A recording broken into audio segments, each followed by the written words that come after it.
Hi hello. അപ്പോൾ ഇന്നത്തെ video എന്ന് വെച്ചാൽ ചെറിയൊരു മത്തങ്ങ കറി ഉണ്ടാക്കുന്നതായിട്ട്. അപ്പം നമ്മൾ മത്തങ്ങയും പയറും കൂടെ ഇട്ട് ചെറിയൊരു ഉടച്ച് കറിയാനായിട്ട്. അപ്പം ഇത് ഞാൻ നമ്മുടെ തൊലി കളഞ്ഞെടുത്തിട്ടുണ്ട് കേട്ടോ. ഇനി കഴുകിയൊക്കെ ഒന്ന് കട്ട് ചെയ്തിട്ട് ഒന്ന് കഴുകിയൊക്കെ എടുക്കണം. അപ്പം നമ്മുടെ ഇത് മത്തങ്ങ ചെറിയ ചെറിയ കഷ്ണങ്ങളായിട്ടൊന്ന് അരിഞ്ഞെടുക്കണം കേട്ടോ. നമുക്ക് എത്ര സൈസിൽ വേണം അരിഞ്ഞെടുക്കാം. വലുതായിട്ടാണെങ്കിൽ അങ്ങനെ അരിഞ്ഞെടുക്കാം, ചെറുതായിട്ടാണ് അങ്ങനെ അരിഞ്ഞെടുക്കാം. നമ്മളിത് കുക്കറിൽ വെച്ചൊന്ന് വേവിച്ചെടുക്കുന്നതാണ്. അതുകൊണ്ട് നമുക്ക് ഏത് രീതിയിൽ വേണം നമ്മൾ കഷ്ണങ്ങളാക്കി എടുക്കാം കേട്ടോ. അപ്പോൾ എൻ്റെ ചാനൽ ആദ്യമായിട്ടാണ് കാണുന്നവരുണ്ടെങ്കിൽ ഒന്ന് സബ്സ്ക്രൈബ് ചെയ്യുക, ഷെയർ ചെയ്യുക, ലൈക്ക് ചെയ്യുക. അപ്പോൾ എന്തെങ്കിലും മിസ്റ്റേക്കുകളുണ്ടെങ്കിൽ കമൻറ്റായിട്ട് അറിയിക്കുക കേട്ടോ. അപ്പോൾ ഇനി തൊട്ടുള്ള വീഡിയോസൊക്കെ നൈറ്റായിരിക്കും വരുന്നത്. ഇന്നലെ തൊട്ട് ഞാൻ നൈറ്റാണ് വീഡിയോ ഇട്ട് തുടങ്ങിയത്. കാരണം ഞാൻ ട്രെയിനിങ്ങിന് പോയി തുടങ്ങി കേട്ടോ. അപ്പോൾ അതുകൊണ്ടാണ് എനിക്ക് രാവിലെ നിന്ന് വീഡിയോസ് ഇടാൻ പറ്റാത്തത്. അപ്പോൾ ഞാൻ രാവിലെ ചെയ്യുന്ന കുക്കിംഗ് വീഡിയോസൊക്കെ വീഡിയോ എടുത്ത് വെച്ചിട്ട് വൈകുന്നേരം വന്നാണ് എഡിറ്റ് ചെയ്തിടുന്നത്. അപ്പോൾ ഇതുപോലെ എൻ്റെ വീഡിയോസ് കണ്ട് സപ്പോർട്ട് ചെയ്യുന്നവർ ഞാനിടുന്ന എല്ലാ വീഡിയോസും കണ്ടു ഒന്ന് സപ്പോർട്ട് ചെയ്യാൻ നോക്കണം കേട്ടോ. അപ്പോൾ ആദ്യമായിട്ടൊക്കെ കാണുന്നവരൊക്കെ എൻ്റെ ചാനലൊന്ന് സബ്സ്ക്രൈബ് ചെയ്യുക, വീഡിയോസ് എല്ലാം ഫുള്ളായിട്ട് കാണാൻ നോക്കുക കേട്ടോ. അപ്പോൾ ഇതിന് ഡേ ഇൻ മൈ ലൈഫാണ്. ഓരോ ദിവസത്തിലുള്ള ഓരോ കാര്യങ്ങളാണ് കേട്ടോ ഞാനിടുന്നത്. ചില ദിവസങ്ങളിലൊന്നും വീഡിയോസ് ഇടാൻ പറ്റാതെ വരുന്ന ദിവസങ്ങളൊക്കെ ഉണ്ട്. അപ്പം പിറ്റേന്ന് ഞാൻ എന്തായാലും ആ വീഡിയോസൊക്കെ ഇടുന്നുണ്ട് കേട്ടോ.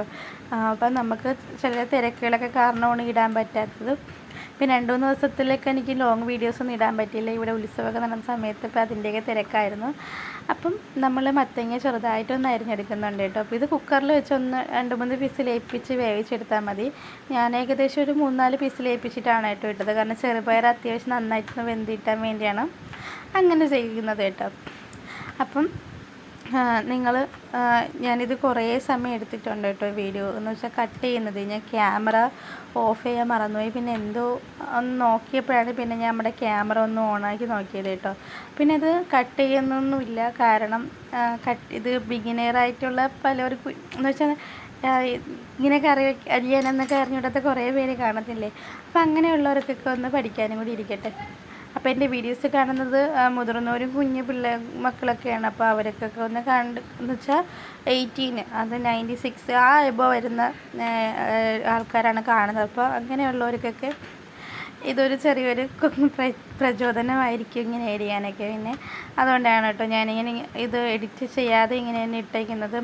അപ്പം മത്തങ്ങ മൊത്തവും അരിഞ്ഞെടുക്കുന്നുണ്ട്. അതിനുശേഷം നമുക്കിതൊന്ന് കഴുകി എടുക്കണം കേട്ടോ. അതിനുശേഷം നമ്മുടെ കുക്കർ എടുത്ത് വെച്ചിട്ടുണ്ട്.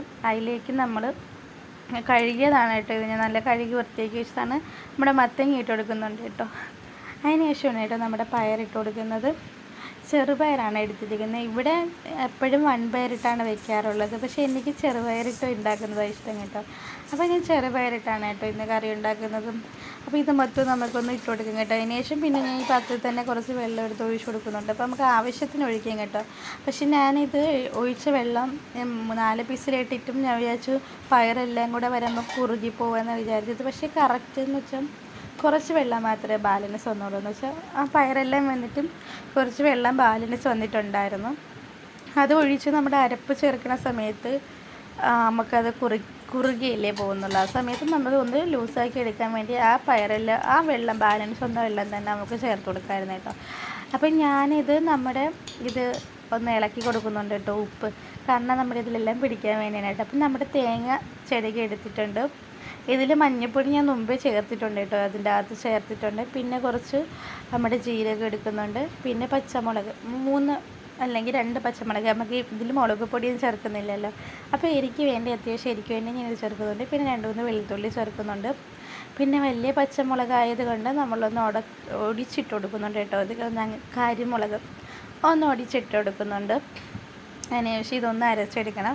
അപ്പം ഓവറായിട്ട് അരഞ്ഞ് വരാൻ പാടില്ല. ഒന്ന് അടിച്ചങ്ങ് എടുത്താൽ മതി കേട്ടോ. അപ്പോൾ നമ്മുടെ പയറിലുണ്ടായിരുന്ന വെള്ളം, അതായത് അഡീഷണലായിട്ട് വന്ന വെള്ളം എല്ലാം ഞാനൊന്ന് മാറ്റി വയ്ക്കുന്നുണ്ട്. ഇപ്പം ഇതിങ്ങനെ കാണുന്ന വെച്ചാൽ നമ്മുടെ ആവിയുണ്ടല്ലോ, നമ്മുടെ ക്യാമറയിൽ വന്ന് അടിച്ചപ്പോഴാണ് കേട്ടോ ആ ഒരു ഇത് വന്നത്. ഞാൻ നന്നായിട്ടൊന്ന് ഇളക്കി കൊടുക്കുന്നുണ്ട്. എന്ന് വെച്ചാൽ നമ്മളിത് നന്നായിട്ട് ഉടച്ചെടുക്കണം. ഈ പയറും ഇതും കൂടെ നന്നായിട്ട് ഉടച്ചെടുക്കണം. എന്നാൽ അത്രമേ അതിനൊരു ടേസ്റ്റ് ഉണ്ടാകത്തുള്ളൂ. പിന്നെ നമ്മൾ ചേർക്കുന്ന നമ്മുടെ അരപ്പിൻ്റെ ടേസ്റ്റ് കൂടെ അനുസരിച്ചായിരിക്കും നമ്മുടെ കറിക്കുള്ള ടേസ്റ്റ് കൂടുന്നത്. അപ്പം ഞാൻ നമ്മുടെ പയർ വെള്ളത്തിൻ്റെ ബാലൻസ് ഒന്നെന്ന് പറഞ്ഞില്ലേ, ഇത് വേവിച്ച വെള്ളം. അപ്പം ഞാൻ അതും കൂടെ നമ്മുടെ ജാറിൽ ചേർത്തൊന്ന് ഒഴിച്ചു കൊടുക്കുന്നുണ്ട് കേട്ടോ. അപ്പം അമ്മ ഇവിടെ എപ്പോഴും വയ്ക്കുമ്പോൾ പറയും കുറുകിയിരിക്കണ കുറച്ച് ചാറായിട്ട് വെക്കണത്, അത് കറിയായിട്ടൊന്ന് വെക്കാൻ നോക്കണേന്ന്. അങ്ങനെയാണ് ഞാൻ ഇത്തിരി കൂടെ വെള്ളം ഒഴിച്ചൊന്ന് കറിയാക്കി വെക്കുന്നത് കേട്ടോ.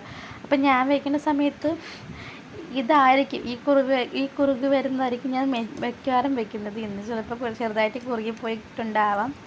പക്ഷേ അത്യാവശ്യം നല്ല ടേസ്റ്റുള്ള കറിയായിരുന്നു കേട്ടോ. ഉച്ചയ്ക്ക് എനിക്ക് ചോറ് കൊണ്ടുപോകണമായിരുന്നു കഴിക്കാൻ വേണ്ടി. അപ്പം ഞാൻ അതിന് അങ്ങനെയാണ് കറിയൊക്കെ ഉണ്ടാക്കിയത്. അപ്പം ഞാൻ കടുക് വറുത്തെടുക്കുന്നുണ്ട് കേട്ടോ. നമ്മുടെ ചെറിയ ഉള്ളി ഇല്ലാത്തതുകൊണ്ട് സവാളയാണ് കേട്ടോ കടുക് വറുക്കാൻ വേണ്ടി എടുത്തത്. അങ്ങനെ കടുകൊക്കെ പൊട്ടിച്ച് ഒഴിച്ച് കൊടുത്തിട്ടുണ്ട്. ഇപ്പം ഇതുപോലെ ഉള്ള കറികളൊക്കെ ട്രൈ ചെയ്യാത്തവരുണ്ടെന്നുണ്ടെങ്കിൽ ഒന്ന് ട്രൈ ചെയ്ത് നോക്കണം കേട്ടോ. നമുക്ക് ഹെൽത്തി ആയിട്ടുള്ള നല്ല കറികൾ കിട്ടും. പിന്നെ ചെറുപയറല്ലേ, വായുവൊക്കെ ഒന്ന് കളയാൻ വേണ്ടി നന്നായിട്ട് വെളുത്തുള്ളി ചേർത്തെടുത്താൽ മാത്രം മതി. അപ്പോൾ ഇത്രയേ ഉള്ളൂ കേട്ടോ.